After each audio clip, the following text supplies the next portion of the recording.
Chuadanga nursing ইনস্টিটিউটে অনিয়মের অভিযোগের শেষ নেই।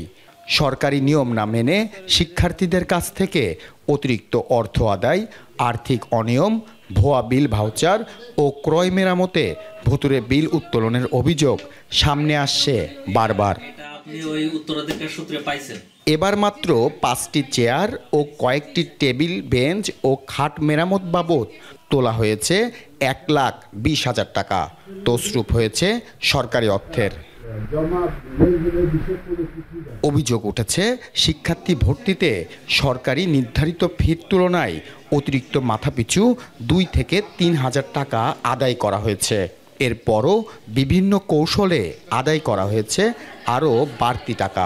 সেসব অর্থ সরকারি ব্যাংক হিসেবে লেনদেন হওয়ার কথা থাকলেও হয়েছে ইনস্টিটিউট প্রধানের ব্যক্তিগত ব্যাংক হিসাবে। সরকারি ফি 6,400 টাকা, তাদের কাছ থেকে নেওয়া হচ্ছে, কারোর কাছ থেকে নেওয়া হচ্ছে 10,000 টাকা, কারোর কাছ থেকে নেওয়া হচ্ছে 8,500 টাকা। তো আমরা টাকা দেইনি, আমাদের একটা মডেল টেস্ট পরীক্ষা হয়েছিল, তার পরীক্ষার ফি 500 নিছে আর ড্রেসের জন্য নিছে 5,000। আমরা 10,000 দিয়েছি, মোট পুরা 10,000 দিয়েছি ভর্তির জন্য। আমরা ঠিক জানি না, এগুলো কখনো খোঁজই নেইনি কখনো। আমরা ভাবছি যেটা নেওয়ার কথা ওইটাই নিছে। সরকারি প্রতিষ্ঠানের অনিয়ম দুর্নীতিতে হতবাক স্থানীয়রা। অনিয়ম খতিয়ে দেখতে বিভাগীয় তদন্তের দাবি বৈষম্য বিরোধী আন্দোলনের শিক্ষার্থীরা। এখানে আপনার অ্যাকাউন্ট থেকে শুরু করে যে অর্থ লেনদেন, এটা একটা বড় মাত্রায় অর্থ লেনদেন, এবং হচ্ছে আপনার এই স্টুডেন্টরা যারা ভর্তি হয় তাদেরকে অতিরিক্ত যে সরকার যে নির্ধারিত ফি তার থেকে আরও 3 গুণ বেশি অর্থ নিয়ে আর কি তাদেরকে ভর্তি করা হয়।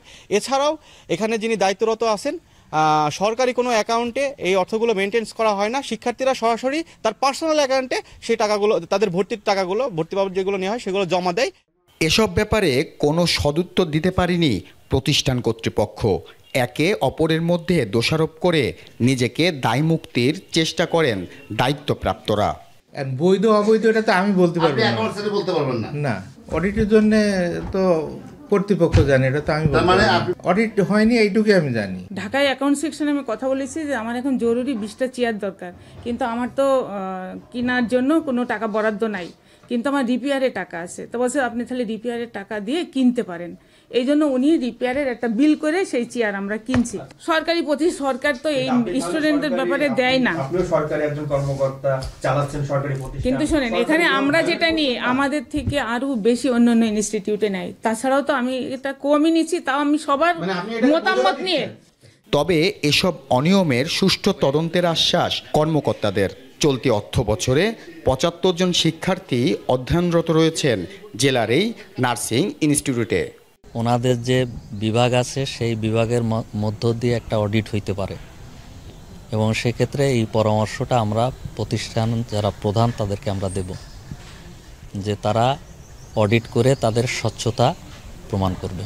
যেহেতু আর্থিক বিষয়গুলো আসছে, সেক্ষেত্রে হয়তো ওনাদের ডিপার্টমেন্ট ও অর্থ বিভাগ এই বিষয়টা পর্যালোচনা করতে পারে।